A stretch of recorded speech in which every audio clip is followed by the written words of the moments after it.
અત્યારે સમગ્ર ગુજરાતમાં ચકચારી બનાવટી સોહરાબુદ્દીન એન્કાઉન્ટર કેસ ચર્ચાનો મુદ્દો બન્યો છે।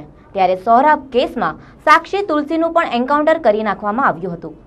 જોકે તુલસીનું થયેલું આ બનાવટી એન્કાઉન્ટર ઘણા બધા નેતાઓને જેલના સળિયા પાછળ ધકેલી દે તેવી આશંકા સેવાઈ રહી છે।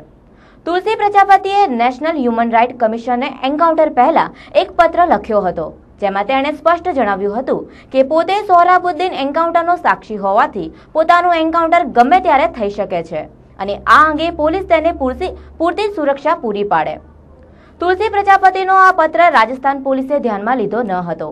જો રાજસ્થાન પોલીસ દ્વારા તુલસી પ્રજાપતિનો આ પત્ર ધ્યાનમાં લેવાયો હોત તો તુલસી પ્રજાપતિનું એન્કાઉન્ટર અટકી શક્યું હોત અને અત્યાર સુધી સોહરાબુદ્દીન નકલી એન્કાઉન્ટરના આરોપીઓ જેલના સળિયા પાછળ ધકેલાઈ ગયા હોત।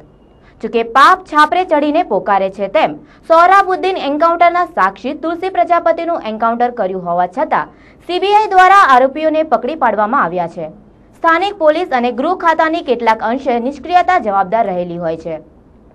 તુલસીએ લખેલા હ્યુમન રાઇટ કમિશનને પત્રનું જો ધ્યાન આપવામાં આવ્યું હોત તો આજે તુલસી સોહરાબુદ્દીન એન્કાઉન્ટર કેસનો સાક્ષી હોત, પરંતુ આ કેસના સાક્ષીની પૂછપરછમાં અને અનેક મોટા માથા આવશે તેવી આશંકાથી તુલસી પ્રજાપતિનું પણ નકલી એન્કાઉન્ટર કરી દેવામાં આવ્યું હતું।